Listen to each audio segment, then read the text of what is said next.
Hello everyone, I welcome you to today's training, and on the topic tonight we'll be looking at risk management in trading, the tiny things that matter. Managing your risk is very pivotal to your success as a trader. How you're able to manage your money either when you are making the money or when you're losing. How well you're able to manage these trades will go a long way to determining your success as a trader. Okay, so let's proceed. Here I said that money management or trade management involves three things. Like three things are involved whenever you are managing a trade. And what are those three things? Number one, there is what we call money or risk management. Okay? There is stop loss. And now there is what we call position sizing. All right, so we'll look at each of these three things and understand what they are and the role they play in any successful trade. So why are they important? We are in the business of making money, and in order to make money, we have to learn how to manage it. Ironically, these are some of the most overlooked areas in trading. Trade management, that stop loss, and your risk management are the areas that many traders do not pay attention to. They often overlook them because they feel it is not important. But your success as a trader is determinant on how well you are able to manage your money. Okay, it's just like every business. If you are into any business that you are not keeping accurate record, you don't make provisions for what if this thing didn't go as I planned or as I wanted. How would I be able to make sure that I still remain in trade? Okay, so you have to factor these things in. Like I said, many traders are just anxious to get right into trading with no regards to their total account size. They simply determine how much they can stomach to lose in a single trade, and then they hit the trade button. There is a term for this type of investing, and it's called gambling. Okay, actually it's so funny because while preparing this course, I was in a place where they do betting. I was in a bet shop. Okay, so as I was preparing the thing, I was looking at them. Some inspirations and some idea were actually coming to me because this is I'm trying to teach um people how not to get involved in this kind of thing. Okay, and here I am. The place I am is where this kind of thing is occurring. So you can see the irony in that. All right, so I said money management is a crucial element of trading the financial market, especially in times of volatility. Cryptocurrency is a very volatile market. In fact, after volatility index, that's indices, the next in rank as regards volatility is cryptocurrency. Anything can happen. One candle can change the whole life. One candle can change your whole account. So this being the case, you have to manage your money accurately. In fact, 1 minute is so long a time for anything to happen in the market because of the high volatility we usually experience. So is a money management is a defensive concept that keeps you in fun so you can trade another day and underpins profitable performance. On a basic level, money management tells you if you have enough new money to trade additional positions. Okay, let's say identify more opportunities than there were before. Would you be able to enter that trade?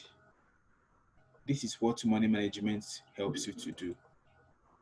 Okay, risk management in finance refers to the practice of identifying potential risks in advance, analyzing them, and taking precautionary steps to reduce or curb those risks. There is no business that does not have its attendant risks.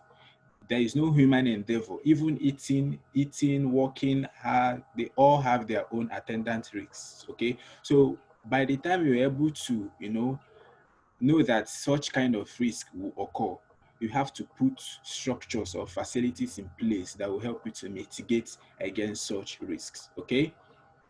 I said the process of calculating how much you would make or lose if a trade goes against you is also called risk management. That's another definition of risk management as regards trading. Okay, anybody can define risk management depending on the trade or the field the person is into. But when we talk about cryptocurrency trading or any form of financial market trading, we see risk management as a process of calculating how much you would make or lose if a trade goes either against you or goes in your favor. Okay. Now, I said every trade ends in either of these three, four ways. Whatever trade you're into, whatever form of trading, as long as it involves buying and selling, as long as it involves the financial market, it will always end in three phases, in three conditions. One, you could win big.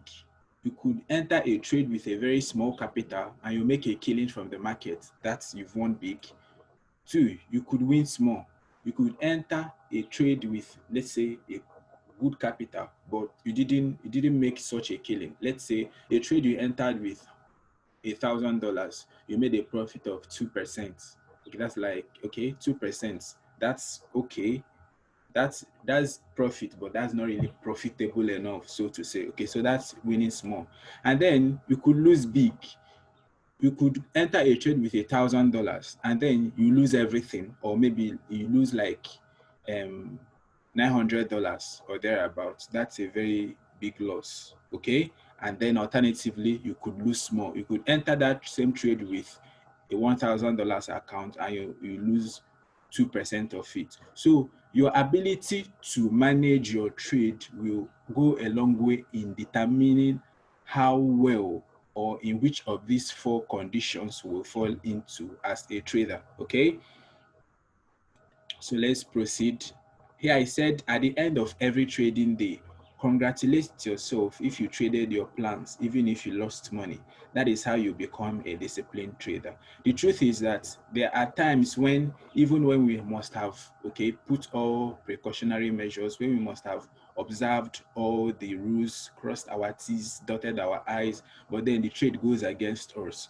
In such a time, or in such times, in such moments, you have to congratulate yourself. As long as you planned that trade, as long as you did what you were supposed to do, as long as you followed your plans tenaciously, as long as you followed it religiously, you never cut corners, you never shifted your grounds.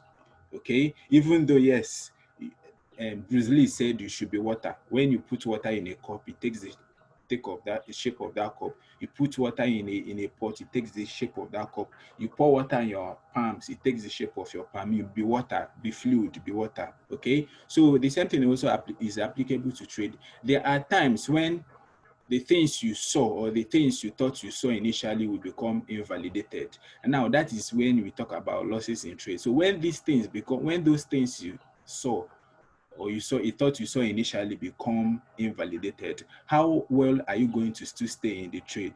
So here I said at the end of every trading day, congratulate yourself if you traded your plans. Always have a set down plan of action, how you are going to enter this trade, how you are going to exit this trade. Don't just go into trade because somebody said go right ahead and buy this. No, don't follow that. Okay, don't follow people because they said this. Have your own plan, have your well articulated plan how you're going to go about your trading. Okay, so when you follow this plan, that's how you become a disciplined and a profitable trader. All right, so let's proceed. There is a popular statement, the house always wins. Remember, like I said initially, that when I was preparing this course, I was in a place where they do betting, a betting shop, so to say, a Bet Niger. I can't really remember the name. Okay, so I was there preparing this, and then some persons were coming there to play bets and all that. Even though I do not know anything about betting, I've never betted in my life. It's one of the knowledge I don't think is necessary for me. It's one of the knowledge I've never paid much attention to knowing because I don't think it has anything to impact in my life. Nobody ever makes it big gambling. Even if you make it big, they will always lose it because easy come, easy go. And before you can become such lucky in gambling, you must have lost a substantial amount. Some people will doubt it, but in the long run, you must have lost a substantial amount. So the house will always win. Have you ever asked yourself, why is it that despite the number of people, number of winners that betting houses or bet houses or bet companies do announce, that the number of persons that they do announce have always won or have always benefited from their betting activities or endeavors, how come these companies are still making money? How come hundreds and tens of these companies are springing up. Bet King, Bet Niger, Bet this, Bet Win, and all that and all that. Okay, have you asked yourself, why is it that these people are still springing up? If everybody is winning, is it not a loss on their part? The answer is no, because the house always wins. The house always wins. No matter how good a trader you are, you no matter how good a gambler you are, the house will always win you. That is, there is no gainsaying the fact. Okay, there's no gainsaying that. Okay, you cannot gamble your way to success in trading, no matter how good a gambler you are. The betting shops or the betting companies will always win you over. There is no gainsaying the fact. Okay, and then in trading, you do not gamble your way to success in trading. You could do the first one, you might win. You could do the second one, you might win. But the truth of the matter is that you can't win 5 rows at a stretch in trading as a gambler. As a gambler, you cannot win 5 rows at a stretch. It could happen in other areas, but when it comes to trading, hardly does it occur. It rarely occurs. Okay, so people go to betting sites all the time to gamble their money in hopes to win a jackpot. And in fact, many people do win. So how in the world are bet companies still making money if many individuals are winning jackpots?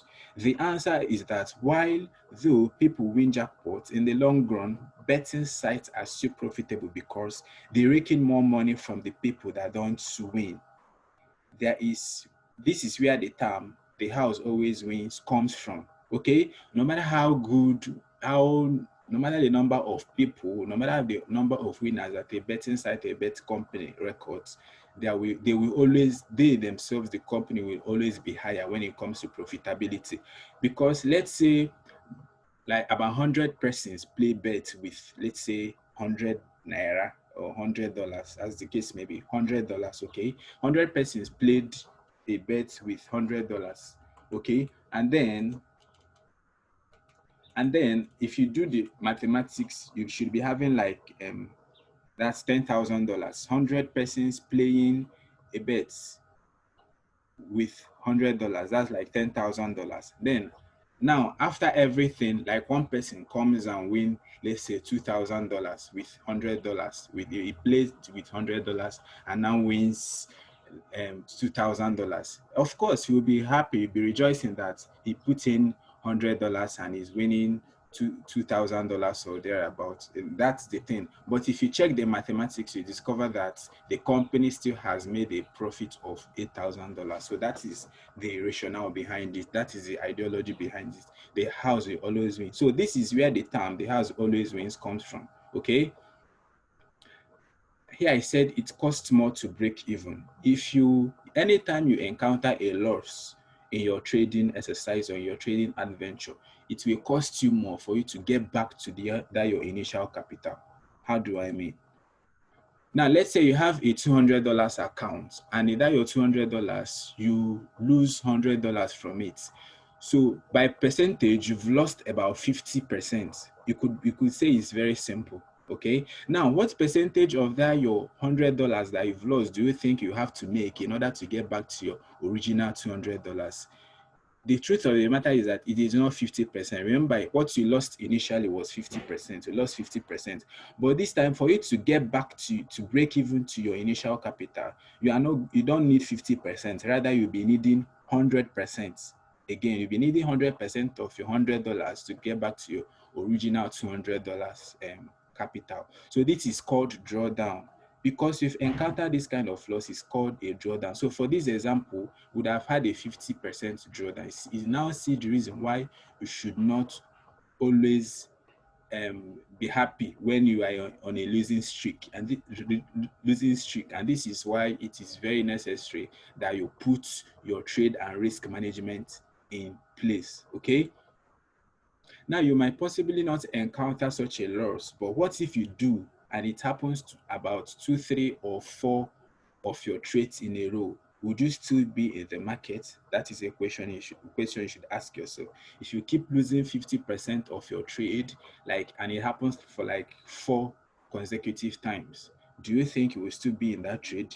Would you still be there? Would you still have anything that you would use to continue your trading experience or exercise? That's a question you should ask yourself. Now, here is a little illustration that will show you the difference between risking a small percentage of your capital compared to risking a higher percentage.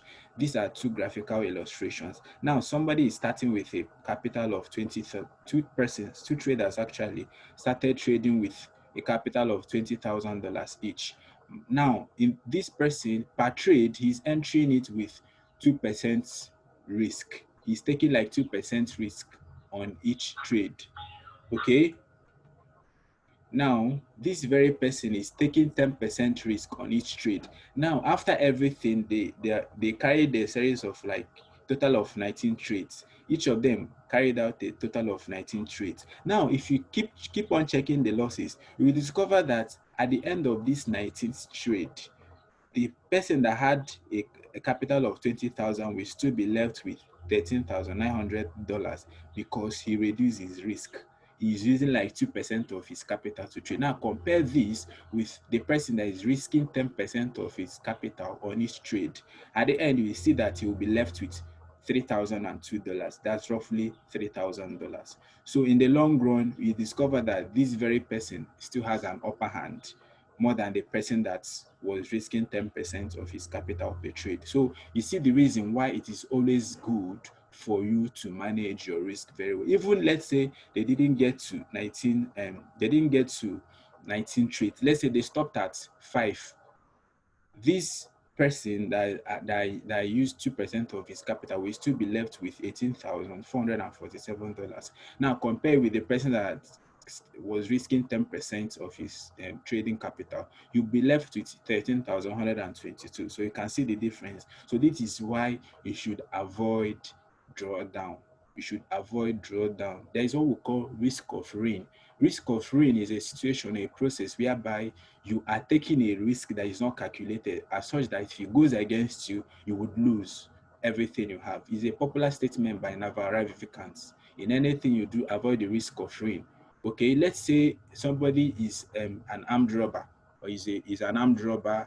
He keeps carrying out those activities and he keeps winning. If eventually they catch him, he's not just going to lose everything he has made, but he's going to end his life in prison or in jail. So that's the risk of ruin. Risk of ruin is such that whenever it occurs, everything you've sweated, everything you've gathered, you will just lose it in a single pitch and twos. Currently, there is a news going around now about a fraudster, no need to mention the name, that has hacked about 2 million persons, that has defrauded about 2 million persons. And currently he's under the custody of the security agencies. The truth of the matter is that not only is he going to lose all those wealth he gathered illegally, he's also going to lose a part of his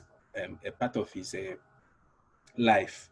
Okay, he's going to lose a part of his days because he will spend quality time behind bars. Now that's the risk of ruin. So do not involve yourself. The same thing applies to trade. Do not enter a trade with an improper plan. Okay, if your trade is not properly planned, do not enter it. If your risk is not well managed, do not enter a trade. If your money is not well managed, do not enter a trade to avoid risk of ruin. All right, now this chart illustrates what percentage you would have to make to break even if you were to lose a certain percentage of your account. Let's say you lost about 10% of your account. The truth of the matter is that for you to break even, you don't need 10%. You have to make 11%. If you lose 20%, you would have to make 25%. If you lose 30%, you would have to make 43%. If you lose 40, would have to make 67. If you lose 50, would have to make 100%.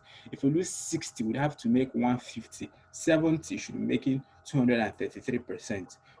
If you lose 80, you would need 400%. If you lose 90, you would need 900%. So you can see the reason why it is always good for you to manage your risk very well. Now you can see that the more you lose, the harder it is to make it back to your original account size. This is all the more reason that you should do everything you can to protect your account. Now, this brings us to the next topic, risk to reward ratio. So how do you calculate risk to reward ratio? Now, I said that risk to reward ratio is the ratio of your expected risk, that is your stop loss, to your expected reward, that is your target. The ratio of your expected risk, how much you are willing to lose, to your expected reward, how much you are willing to make, or how much you are going to make, or how much you plan on making. So when you put these two numbers in place, when you get the ratio and the fraction, that is where you get your risk to reward ratio. Okay, so look at an example. If your stop loss is minus 10% and your reward target is 20%, your risk to reward is calculated as 1:2. Okay, that is it. That's 10:2. That's 10 by 2. When you divide 10 by 2, it should be giving you 1:2. Okay, that is how you calculate your risk to reward ratio. Look at it here. That's 10:2. That's 10:20 rather. When you divide 10 by 20, you'll be having 1:2. Okay, so this is how you calculate your risk to reward. When you divide 10 by 20, you should be getting 1/2, half, that's 1/2. So here I said this is a 1:2 ratio and is referred to as 2R.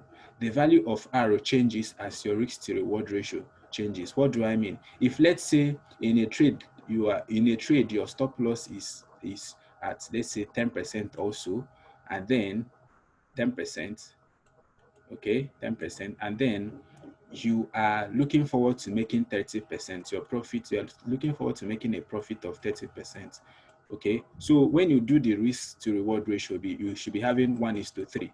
That should be your risk to reward ratio. So what this thing actually means is that you're risking 1 to make 3. Like you're risking 1% of your capital to make 3%. This makes sense to an extent. Is very okay. Okay, like I said, what this thing means is that you're risking 1% to gain 3. Here you're risking 1 to gain 2. So you could equally have risk to reward ratio of 1:4 or 2:5. Okay, that is, you're risking 2 to make 5. That is also good. Okay, but then in a situation whereby you have a risk to reward ratio of 5:2, now this is a very negative trade. You're risking 5 to make 2. That doesn't make sense. It doesn't even make sense when you have a risk to reward ratio of 1:1, because what it means is that you're risking 1 to make 1. Doesn't make sense. So in essence, you are just trying to exchange your money. So it's always good for you to calculate, make sure that before you enter a trade, that you have a higher upward movement than a downward movement. Like your chances of being profitable is higher than your chances of losing the trade. You have a higher upward move than a drawdown. Okay, so now, assuming, let's say you want to buy sachet water. I want to buy a bag of sachet water, and a bag of sachet water sells for $50. Okay, and for you to get to that place where they're selling it, you have to pay a transportation fee of $10. So when you calculate everything together, you should be having like $60. So $60 is your total expense, both for the price and your transportation. Now it makes zero sense when after your costs must have been $60, you come back to sell it at $50. That's a very negative business. In the long run, you're going to be stopped out. So it doesn't make sense. So this thing is also applicable to trading.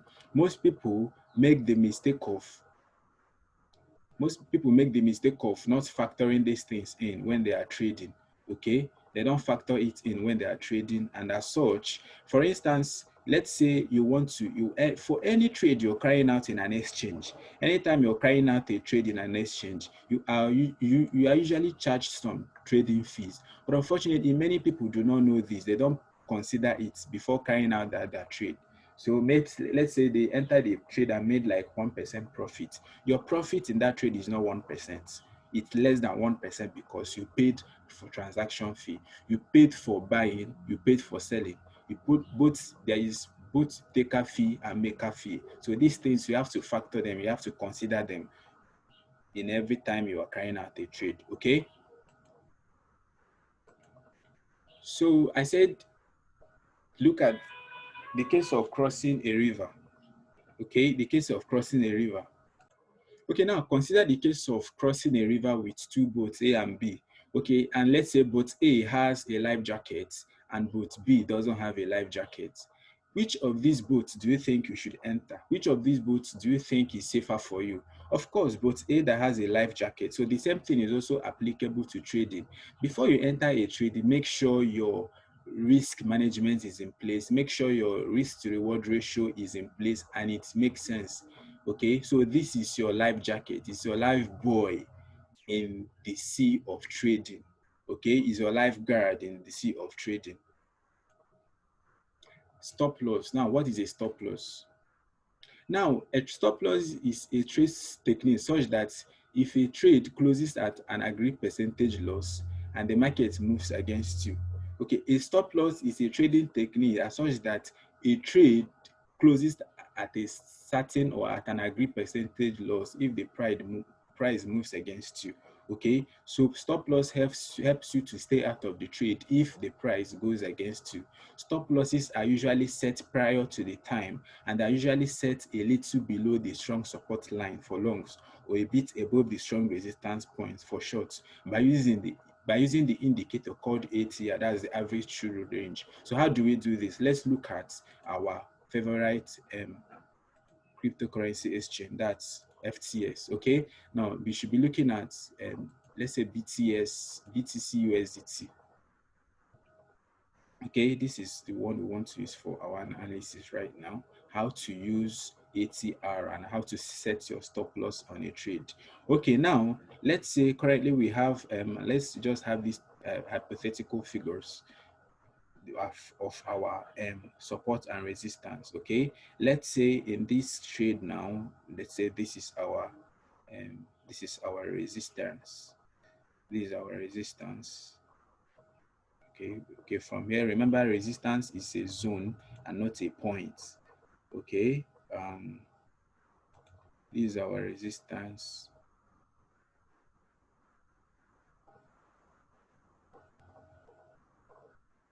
Okay, let's just say this area is our resistance.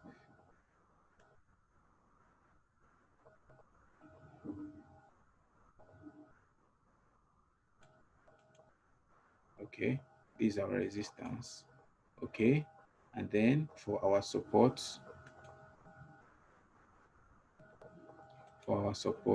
let's just say this is our support zone.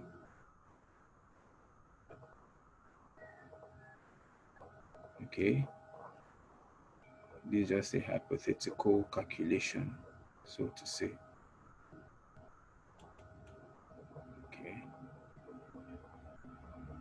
all right, so this is our resistance hypothetically, so to say. This is our resistance, this is our support. Now, if you are long on this trade, like you believe the price is going to go up, where should you set your stop loss?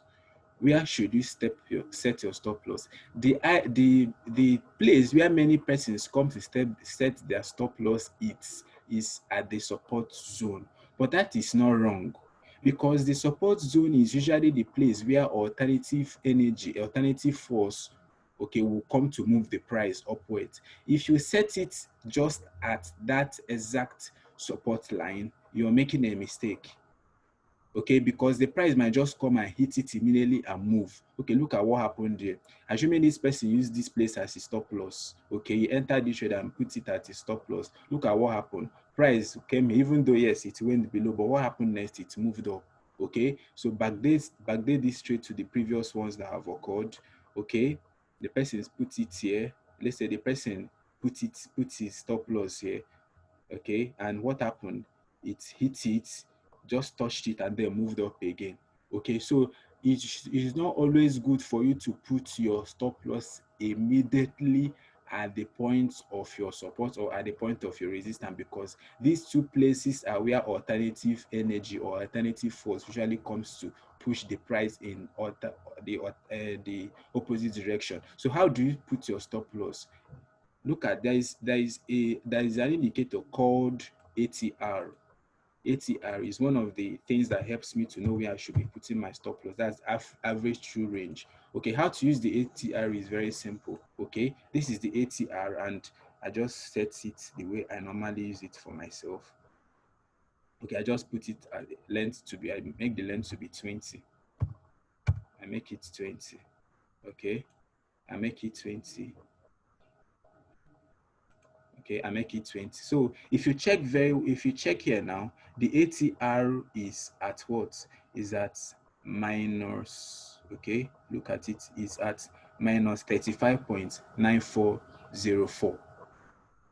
Is at 35.9404. It roughly is at 35 now.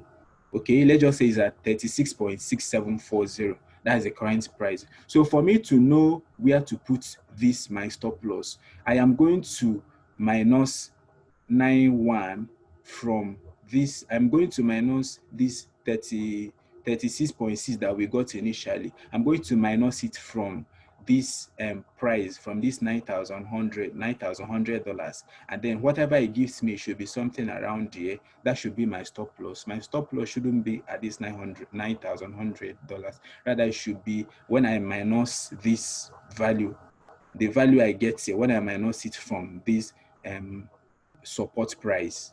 Okay, that should be the right place for me to put my stop loss. So the same thing is also applicable when you are shorting. Okay, you're shorting, you believe the price will go down. You believe in the price will go down, and the ideal place for you to put, the main place where people normally put their stop loss is usually at this point, but that is not right. So what you do is that still check your ATR, average true range. Okay, add it to this price, add it to, let's say it's $9,209. Now add the value you get here, add it to this, whatever it gives you should be around there.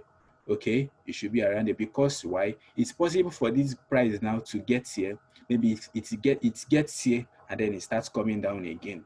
Okay, so that is why many people stop losses are usually eating, because they are not putting it in the right way, they're not putting it in the right place. So this is actually a hack that will help you to know how and when to put your stop loss, and the right place to put your stop loss is one of the tricks or techniques that many traders do not know. So this is the right place to put your stop loss. Add it up with your ATR. Okay, if you're shorting, you deduct. If you are longing, you add. Okay, so that's that for that explanation. Now let's continue with our presentation. Okay, so here I've already defined it. I said you should use an indicator called ATR, that's the average true range. We just did the demonstration now. Okay, here, once a trade hits a major support, it is usually an indication that the price will go down further. A minus 5% stop loss would help. Let's say you put a trade, right? You have a trade going on, and then your stop loss is at 5%. So if the price hits your stop loss and it goes off, okay, and the price still drops again to like minus 15%, if you now re-enter back, you are going to make more profits.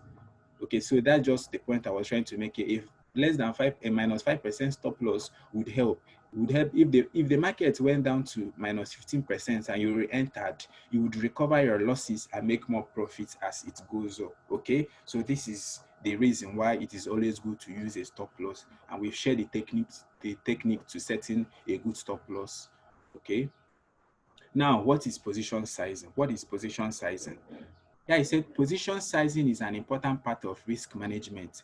To determine your position size, you first need to consider your account size and safe risk size.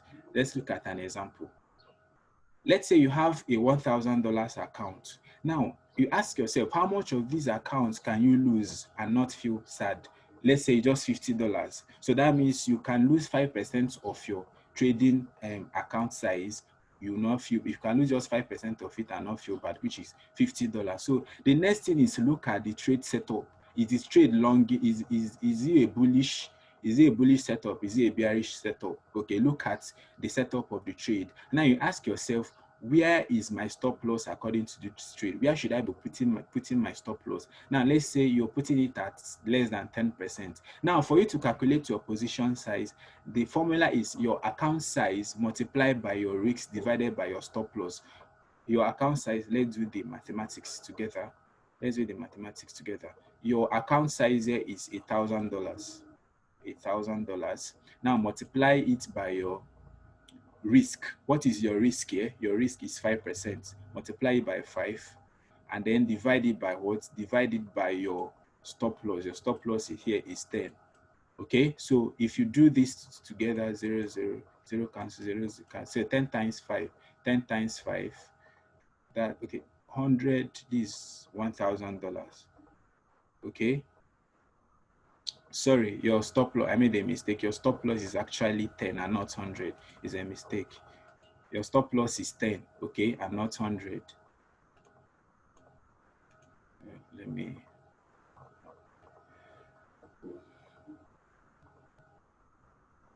okay.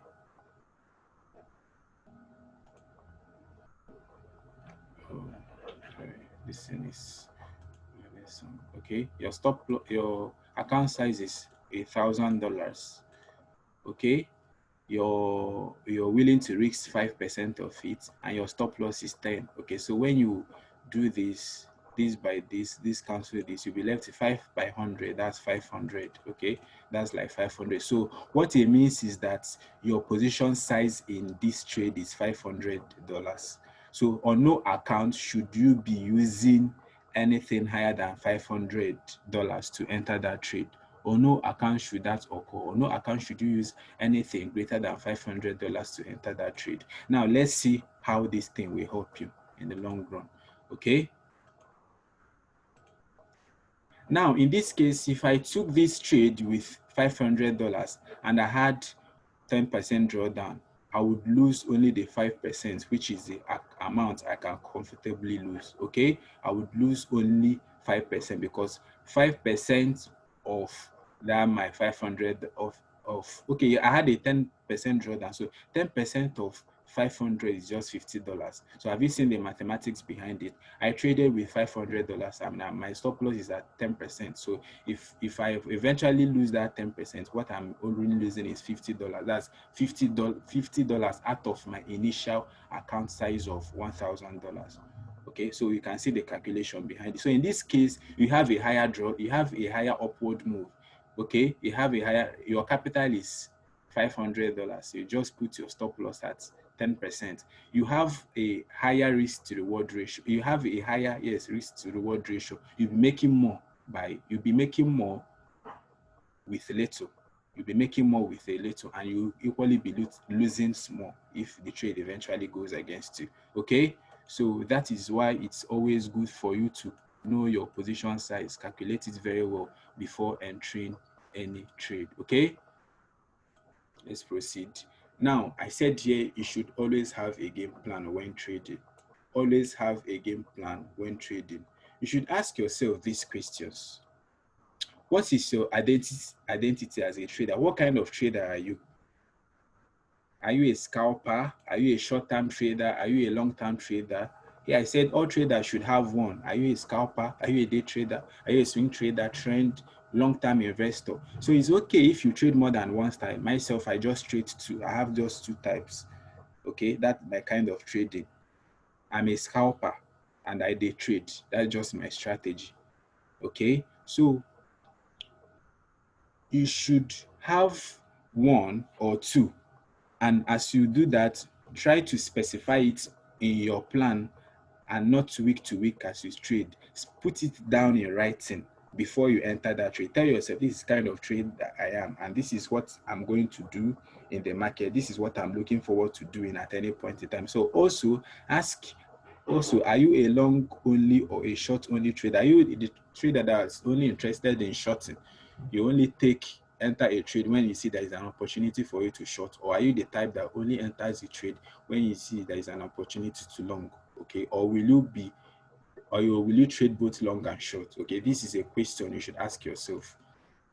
Okay, the number one and the second thing you should ask yourself is, what markets will you trade? What kind of markets would you want to trade? There are many types of markets. There is a crypto, there is a commodity, there is a forex and options and all that and all that. So what kind of markets would you want to trade? The reason is that you will always make money in all these types of trade. You can make money in stocks, in futures, forex, options, bonds, etc. So it's best to focus on specific markets to trade.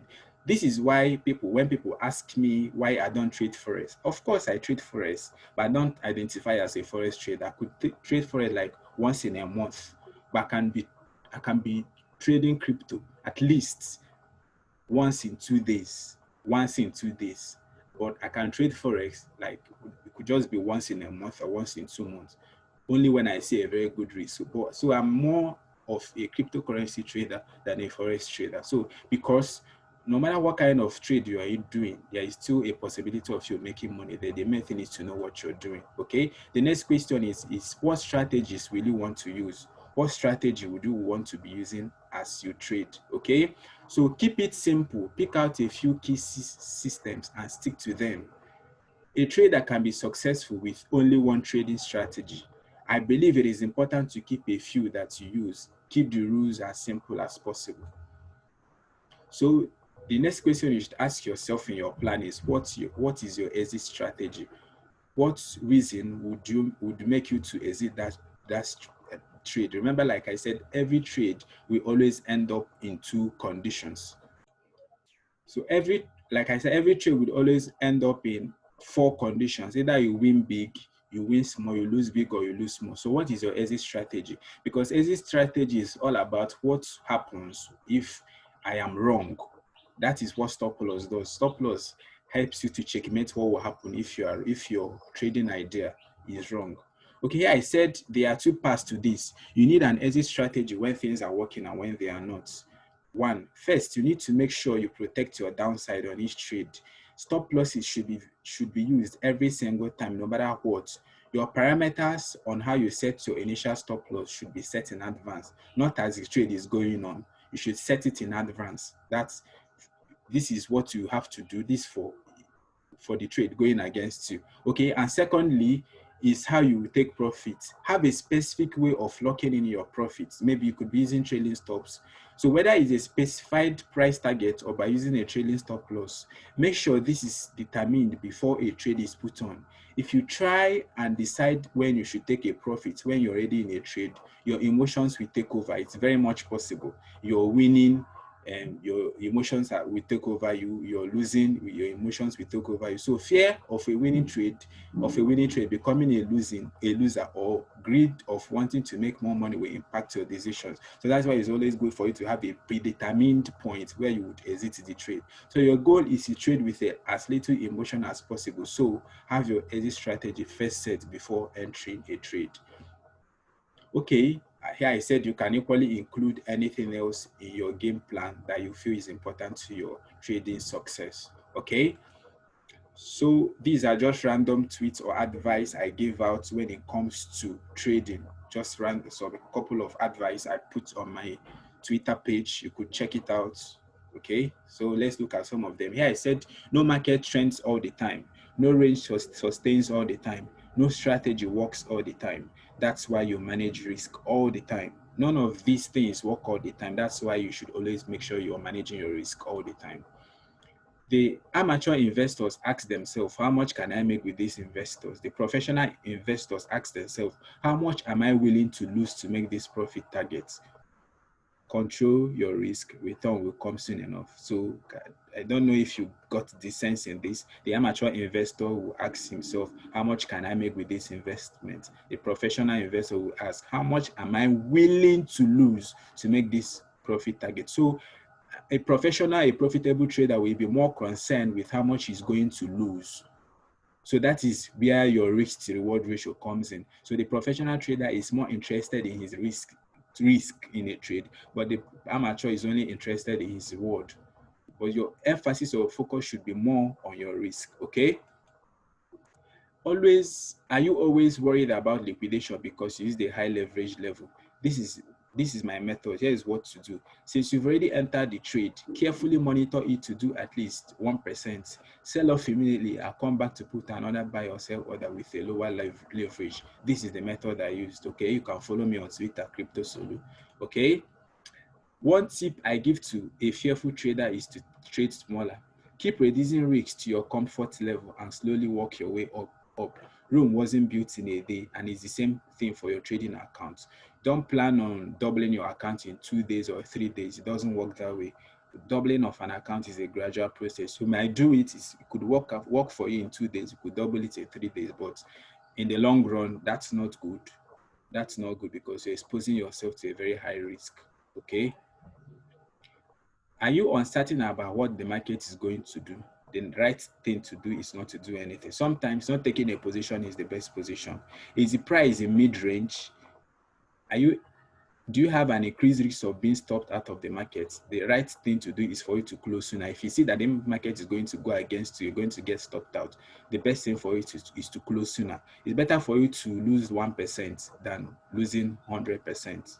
Okay, so you close out sooner, take the little loss and walk away. Then taking profit now is better than taking a loss later.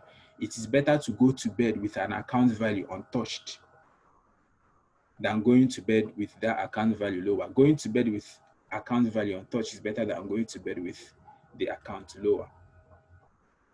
So this kind of candle is reason why you should always use your stop loss. This thing happened one time. There was one time BTC crashed from 10,200 to about 9,500 and even lower self. So it happened under a minute. So that this is one of the reasons why you should always use your stop loss. Many persons were liquidated by this singular movement, by this candle movement. Many persons got liquidated. So 2 minutes is even a long time for you to get liquidated, and also the application and the website may lag due to overload, which could compound to more losses. So always put your stop loss, manage your risk.